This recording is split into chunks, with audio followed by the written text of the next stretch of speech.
Alright, my pals, what's happening? I'm not going back my food shop and that. Most dangerous part of my week, you know what I mean? The food shop. But I wanted to come on and do a wee video while my son's at school because I have to take him to his class earlier and then I need to go later the night, so I'll probably be fucked by the time I come back. So thought I'd come on. But before I get into it, did any see that thing in the paper? The guy was doing magnet fishing in a canal somewhere in Glasgow, something like that. Anyway, and fun fucking these old shooters. Like what the fuck, man? Bet you have get some interesting backstories. You know what I mean? Because there's only one reason a shooter's going to be in a canal, and they bought me a canal. You know what I mean? So it just kind of made me wonder, because one of them didn't look that eroded. Obviously, the water, when you throw something like that in the water, obviously the water will corrode it and that. But this one didn't look. It looked kind of newer, if you want to call it that. I think it was like a 45 or something, but um, just made me think. But there was other ones that just looked fucked, you know what I mean? But I don't know if they'll ever be able to link them to it and cause of the water damage and that. But just kind of made me think, you know what I mean? I can't even remember where it was, but if you're interested in looking, you'll find it in the papers, you know what I mean? It was in the paper yesterday, so that was pretty interesting. The more I have to go back up to the jail for a agent's visit again, waiting a bit as part of my volunteer job, so um, that should be interesting. And as I said the last time, even though I had been in this particular jail before and they've since knocked it down and rebuilt it, it just felt like when I was sitting waiting in to go into the agent's visit, it felt like I'd never even been in a prison before. It felt weird. And I didn't recognise any of the staff either. Um, just a bit of a weird feeling, like 20 years ago I was actually in there as an inmate, and now 20 years later I'm coming back as like they call it a volunteer mentor, but it's just like try to talk to people who are willing to change and try to put things into place to change. You know what I mean? Because I could never have foreseen me being one of the people, and I know plenty of people that thought and said that as well. But here am I. You know what I mean? Can be done. Still got a bit to go as well, but mind you, but fuck it. So anyway, the case that I want to talk about today, right, is actually a Scottish case. And it's historical, so it dates back like maybe 25, 26 years ago, right? We're talking 1997 in Aberdeen, and I always remembered this case, right? Because 1997 was the first. That's how far back my jail number goes. Um, so that was 1997 was the first time I ever went into any SPS establishment, and this case actually happened in the summer, mid July 1997, and it involved this wee 9 year old boy, right? So I was 15 then, right? And it was quite high profile at the time. Um, and I just always remembered it. I think when it comes to kids, it sticks out more. When somebody abducts a child, kills a child, it's just, I don't even think you need to be a parent to see that there's something seriously wrong with anybody who's capable of doing that. And what happened was, it's this wee boy, his name was Scott Simpson, right? And he was out playing football or something in a park, and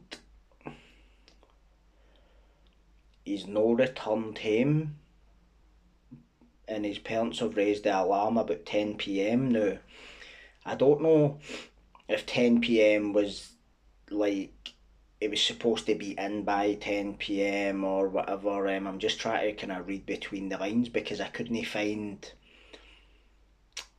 enough information about it. I can only find a lot of kind of media stuff and that, and I prefer case material as opposed to media shit, because media just report it a certain way, whereas if you've got witness statements and all that, it's you're getting a completely different view of what's happened.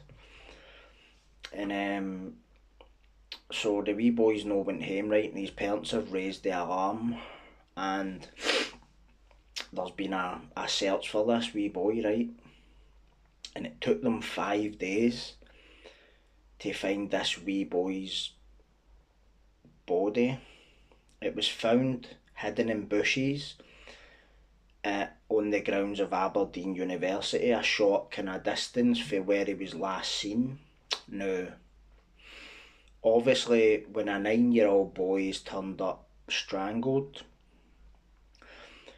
police will obviously know there's only a certain type of offender who would fit that kind of offence. Like, I don't think you're going to be looking at bank robbers and drug dealers or fucking somebody that's fucking rolling about at the pub every Friday. You would obviously maybe look at them if you'd looked at all the Cadbury's feasts and found none of them fit the bill, but obviously the beasts are going to be at the top of the fucking hit list, aren't they? It's just common sense. I don't think you need to be fucking shell-locked to kind of work that one out. And funnily enough, when this poor wee boy's body's turned up, somebody reported a relative. The guy's name was Stephen Leask, right? And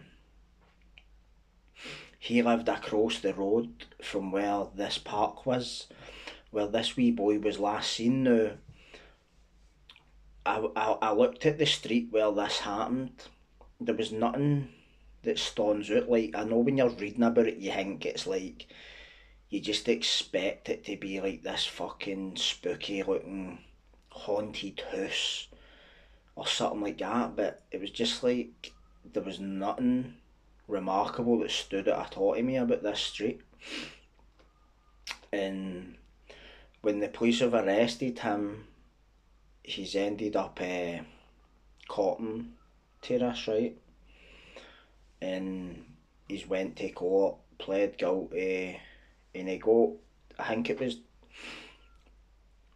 25 years, and this was subsequently cut to 20 years on appeal on the grounds of human rights. Remember when all the lifers were all getting their tariffs back in the start of the millennium because somebody, can't remember who it was, but I was in prison when all this was going on, so I remember a lot of guys getting took to court and like told, instead of being given without limit of time, they were told you will do 20 years before you can apply for parole, you'll do fucking 15 years, whatever it was, right? Instead of just getting told you're in till we say you get out. Because they were saying that breaks their human rights. And when I look at this offender, Stephen Leask, I look at him, he just looks like I remember the photo, I seen him being led out of court, and he had his head down, as he should. And he was handcuffed to two cops, because mine back then, it was the coppers that took you to court, wasn't it? G4S and all that shit. And it just looked like a pure scruffy wee fucking hobo. Good bit of sharp bait, if you ask me. And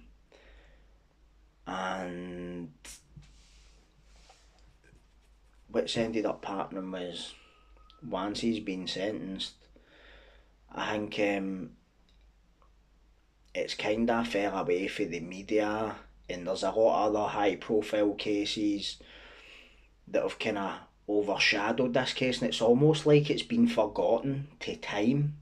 Like, time's just forgot about this, because I believe that the wee boy Scott, I believe his mum and dad, I think they kind of left the area after this. I think they might have passed away by now, but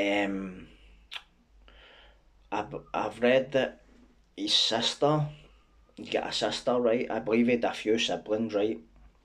And I think he's got a sister, Sarah, I think her name is, and she's been campaigning to keep Stephen Leask behind bars because obviously he's eligible for parole now, and that doesn't mean to say he'll get out anytime soon. What it means is he's finished the punishment part of the sentence, which is the 20 years. So once he's served 20 years, he can apply every 2 years for parole. Um,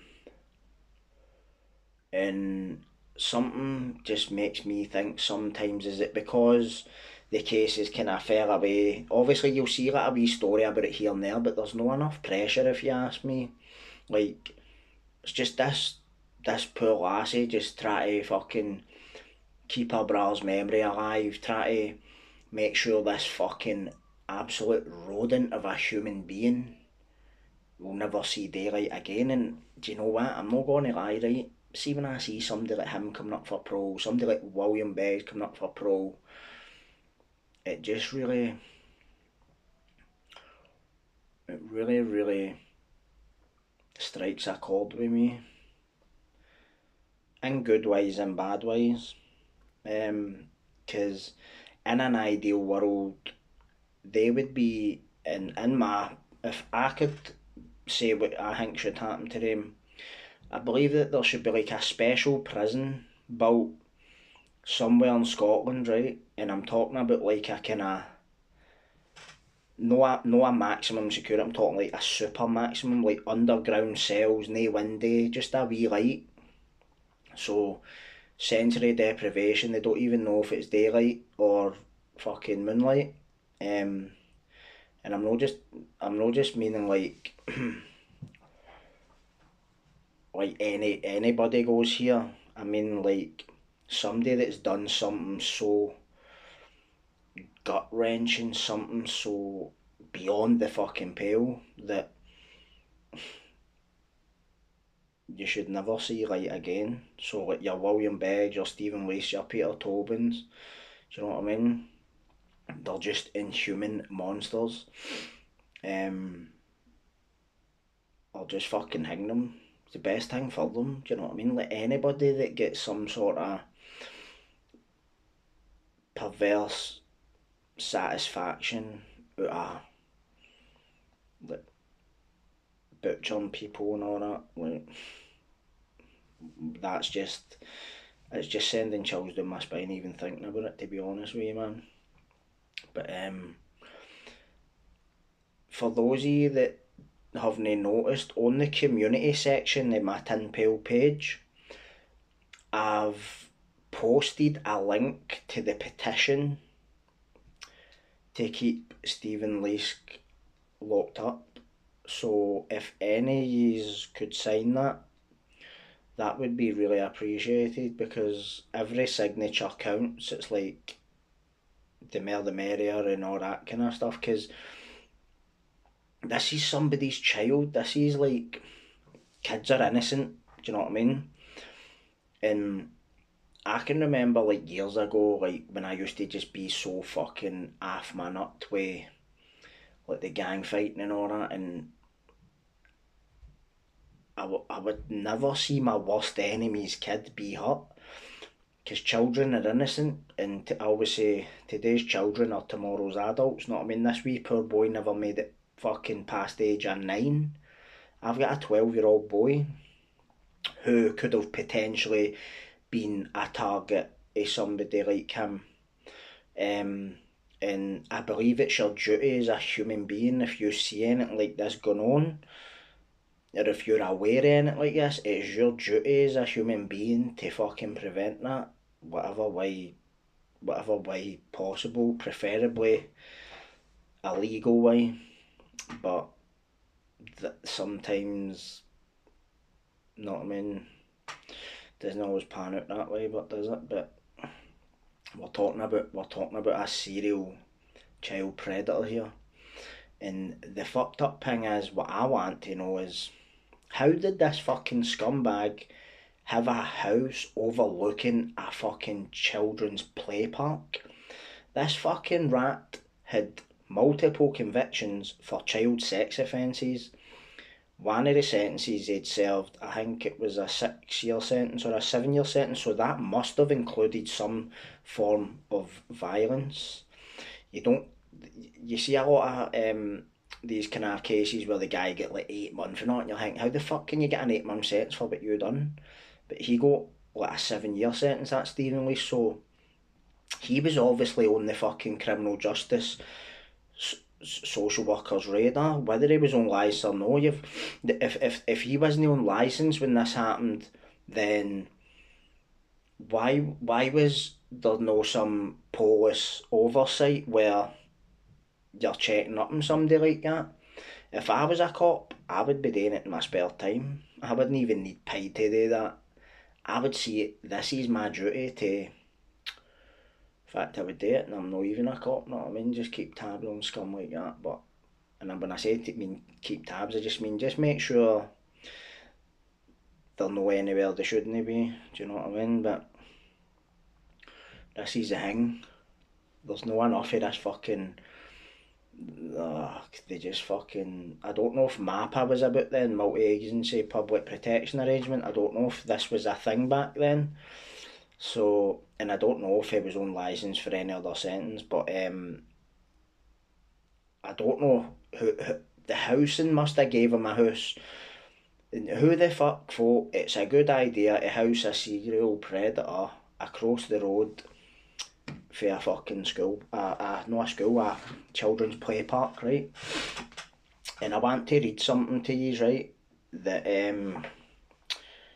that I found, and it's actually pretty, it's pretty, oh, it's no nice to see, but it ties in with what we're talking about. And it was this wee boy Scott, his parents had written to this fucking rat, and they were asking him questions. It's kind of like, know how with the restorative justice, like they want to confront the killer, to ask him did he suffer or what happened and what did you do it for, all that kind of stuff. Brave thing for the parents to do, because you're opening Pandora's box there, do you know what I mean? And then what if you hear something in your head and you just don't want it there, know what I mean? But take my hat off to them. So this fucking scumbag answered them, but I'm not buying these fucking stupid answers, man. So I'm going to read it. The headline is, child killer's chilling letter telling victim's parents he randomly chose son to murder. Stephen Leask outlined the details of how he murdered Scott Simpson in Aberdeen after his traumatised mum and dad wrote to the killer in a desperate search for answers. Scott Simpson's heartbroken parents were desperate to know how their son had died and how much he had suffered. Unable to sleep at night because of their grief and tormented by the questions in their heads, they turned to the only person who could answer them, the monster who had murdered their 9-year-old son. In a remarkable letter from jail, killer Stephen Leask outlined how Scott was selected at random and how he hoped he did not suffer before his death. Now the family of young Scott, murdered in 1997, have released the letter as Leask launches a bid to be released from prison where he is serving a life sentence. Scott was abducted by Leask close to his home in Aberdeen on the afternoon of July 17th, 1997, and his body found on the evening of July 21st. Leask admitted murdering Scott at the High Court in Aberdeen in November that year and was jailed for life. Patsy and Denny Simpson split in the years after his death as grief took a toll. Denny moved to England and Patsy died in 2014. They had their solicitor write to Leask's solicitor in January 1998, tabling 22 questions. They wanted a face-to-face meeting with their son's killer, but after media coverage of the request, Leask's legal team advised him against it. He probably shat out it because he's a fucking coward and a scumbag, know what I mean? Or if he did it, he would have come in playing all the... He would have let his tormented and all that, but it's just another con job with these fucking rats. Anyway, the most poignant of their questions was number 14. Did he suffer for long? Leask's reply. This is a belter. I cannot say for certain, but I believe and I hope not. You fucking serious, mate? You're the only person in the world, maybe apart from the pathologist who conducted that post-mortem, who could really answer that question, and you say, I can't say for certain, but I believe and I hope no. Wow, man. The psychopathy of that answer. Like, he thinks he's just being so manipulative, man. But I think he might have just been telling the parents what they wanted to hear, and obviously he's got his fucking parole in the back of his head, maybe. He knows. A 9-year-old boy, come on, man, the wee guy must have been terrified out of his mind. Think about it. His 3-page letter addressed to the Simpson solicitor is a remarkable document giving glimpses into his character. He says of his answers, there is no reason for me to lie. I have committed a crime which has resulted in me being incarcerated, in all probability till the day I die, and even though I can never change what I have done, I believe Mr. and Mrs. Simpson deserve to know the truth. To me it sounds like I've no reason to lie, I've committed a crime which resulted in me being incarcerated. Like, to me it's what you're saying is there, you're trying to make yourself sound like a fucking victim. You're a fucking scumbag, you man. Leask explains he will answer the questions as numbered in the letter that sets them and skip those made irrelevant by his answers to previous questions. He appears to want to come across as clever. His comment on the request for a face-to-face meeting could be seen as mocking, and he uses Roman numerals besides his answers. I don't see, I'm not gonna lie, I don't see what the deal is there. Like, uses Roman numerals, so what? Like, don't really. If you see something in it, let me know. So, he claims he did not target Scott, adding, he was an unfortunate random choice. Mate, 2 points here, right? Unfortunate. Murdering a 9-year-old boy is no unfortunate. See the psychopathy just coming out of this guy's mouth. Like, unfortunate is when your fucking cat is like 15-year-old and you have to get it put down because it can't fucking hold its piss in or something. No fucking strangling a 9-year-old boy. Like, oh, it was just unfortunate. Like, wow, mate, you just need a ball-peen hammer right between the eyes, if I'm honest, mate.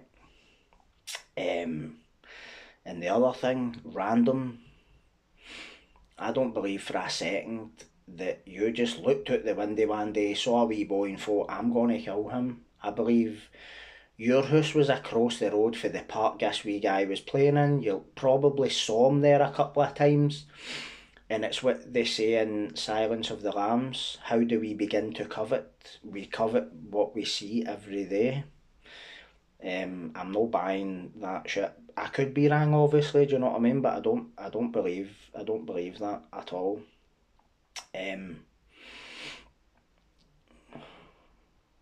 He at least claims they went directly to the locus where Scott's body was found, and that Scott was only in his company for 15 to 20 minutes. Don't believe that either. Leask says nothing physical happened to him before his death, later stating there had been no sexual contact between them. Well, I couldn't find anything that said the wee boy had been sexually assaulted, but we're talking about a serial predator who's abducted a 9-year-old boy. I don't believe he abducted him just to kill him. I believe that come on, do you know what I mean? Just no chance, mate. He maintains he did not intend to kill him, neatly avoiding the question, why did you think this was necessary? Leask addresses in his answers one of the most controversial areas of the case. Because Scott's body took days to find and was found in an area that had been searched by locals and by police, there was speculation Leask had taken Scott home. took him somewhere. This was particularly horrific for his family to consider, as they would have feared he had endured a catalogue of brutal sexual crimes, possibly for days.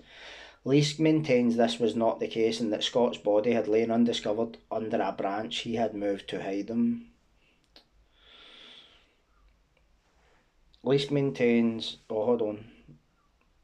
I've read that bit, sorry. He refers to a pair of brightly coloured shorts found beside Scott and explains he'd left them there on purpose to facilitate the finding of his body as they stood out from the foliage around him. Aye, mate. In closing, Leask says, "Sir, I have answered your questions, but if there are any further questions you wish answered, do not hesitate to contact me further. I cannot undo what I have done, but I will do all in my power to assist your clients in trying to come to terms with the horrendous consequences of my actions." The letter did nothing to convince Scott's shattered family that Leask deserves to be released. I would agree with that. In fact, they believe it delivers striking evidence of his attempts to lie his way out of prison, and I would agree with that too. Scott's older sister Sarah added, "Leask is cunning, manipulative and evil. Even he says in his letter he would probably be locked up until the day he dies." And that's exactly what should happen. I'm with you on that.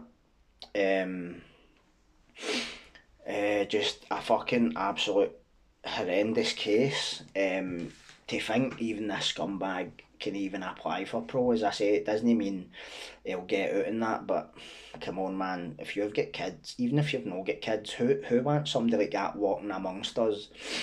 And I do understand he'll be on supervision the rest of his life and all that, but who's to say he doesn't want back out for one last hurrah?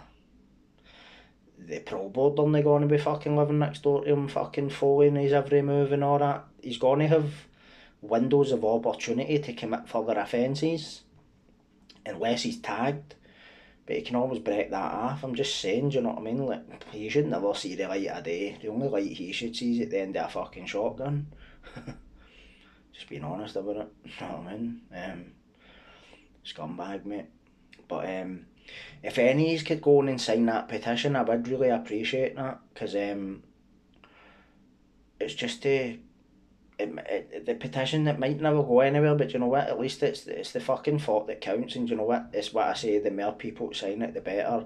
I posted it to my Twitter and my I think I posted it on my Facebook and on my community section on my YouTube page, so if any could just go and takes you just a two clicks or something, that would be really appreciated, and hopefully this fucking scumbag dies in jail, do you know what I mean? It's well deserved. It's the least that we could do for this fucking rat, you know what I mean? And just remember that poor wee boy that fucking met his end, that at the horns of a fucking absolute demon. These people are just demons cloaked in human skin. They just give me the fear. And as a parent of a young boy, you know what I mean, God help MD like that if they ever came near my son, man. Don't even want to think about it, but cheers for listening to my ramble, you know what I mean? And if any of his family are watching this, I'd like to say I hope yous get what yous want. I know it'll never, that one could never heal, man. But every time it comes up, it must just be like reliving it again. But at the end of the day, like, trying to get justice isn't easy, man, and he's locked up. But I hope that it stays that way, and you can sleep at night and try and heal a wee bit. Do you know what I mean? I don't think you could ever heal for that, but just know that there is people out there thinking of you and thinking of your wee brother, your nephew, your son, whatever, and I just hope yous can rebuild your lives in that. So cheers for listening, everybody, and I will talk to yous next time I'm on. Cheerio.